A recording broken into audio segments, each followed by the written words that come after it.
Hi guys, I'm Naomi Mack, the Senator of Athletics, and on behalf of SGA, I just wanted to thank everybody that came out to our Meet the Presidents event.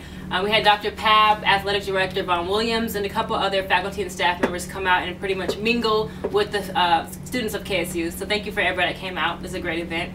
After that, we had a very successful homecoming this year. We actually won the Scrappy Owl Wardrobe and the homecoming banner competition. So congrats to everybody that worked on that. And during homecoming this year, we did our big event, and we all came together 9 a.m. that Friday morning, and we made PB&J sandwiches, care packages, and a lot of people joined to write letters to troops, and we ended up getting 400 letters written to the troops. So on top of that, we got a big shout out from the Bird Show. So that was a job well done, and it's an annual event, so we'll hope to make next year's even better around the same time during homecoming. After homecoming, we had our second event for the KSU Rock the Vote, and that was our debate watch party, which was a great turnout. We had our free food. People came out and watched the debate with us. Nothing got out of hand, so that was a good thing.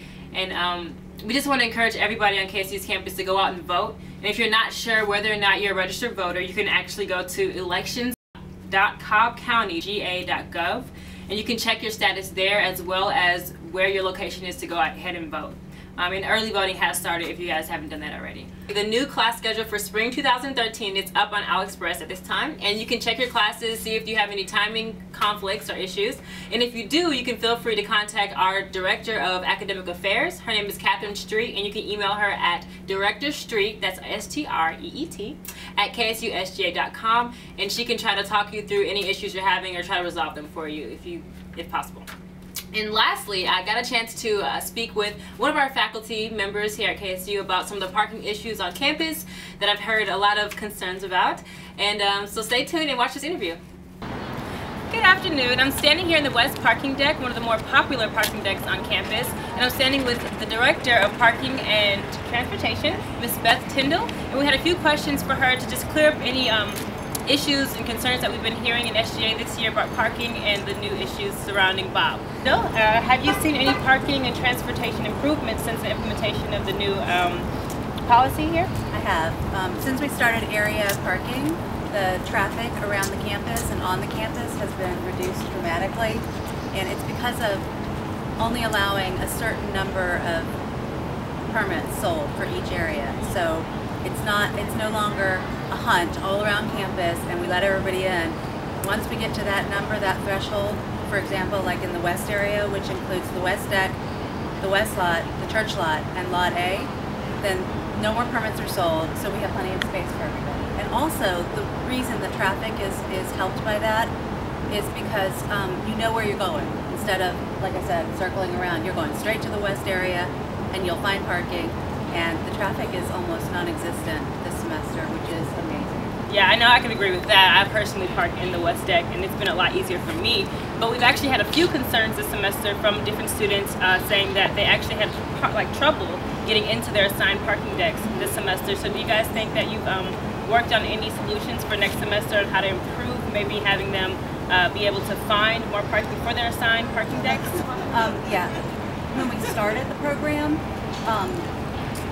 everybody still had their general hang tag. So it's a move over process for everybody to get their area hang tag. So when the semester began, people still were going maybe where they wanted to, more than to their area, and that defeats the whole purpose of the area parking. So now going forward, tomorrow is the last day to pick up your area hang tag without getting a citation. You still have the general hang tag. Going forward in spring, whatever area you selected for fall will roll over onto your account. Okay, so also we've noticed that Bob has been utilized a lot more on campus this semester. So do you guys have any plans for adding stops to the new routes or anything? We do, definitely. We'd like to add more stops. Part of the reason that the traffic congestion has gotten better too is because people in the local area apartments are taking Bob, and so they're not bringing their car on campus. So the more apartment complexes we can add as stops, the better. We did not get the fee that we needed to add a lot of additional stops next year, but I am talking to several of the student apartment complexes that are being developed, and they're supposed to open in fall of 13. So we may be able to work something with a sponsorship agreement with a additional apartment complexes and add some more stops that way. And then 5 years and 10 years, we do plan on having stop at Target and or Walmart, and also more park and rides. So what the goal is to put off building a new deck and having that $40 mandatory fee. We don't want to do that. We want to save the university $35 million plus as long as we possibly can. And I think that we may have achieved it with Bob and area parking. Sounds good. Are there any more updates that your office would like the students to know? Just keep us posted on how you feel about Bob. Use the Transloc app, and it's on the parking website if you want to know how to get to that app to see about when the bus arrives. That's what we're using. We're not using a timetable or a time schedule. We're using that app because almost everybody has a smartphone. Yeah. You can also access it from your computer. It tells you exactly when the next bus is going to arrive, and people have been really happy with it. You can also post announcements. If something's going wrong with the driver, something's going wrong with the route, let us know. We want to make the service as perfect as possible. Well, you hear it first here. So this is Beth Tyndall with Parking and Transportation. Thank you guys for watching. Thank you.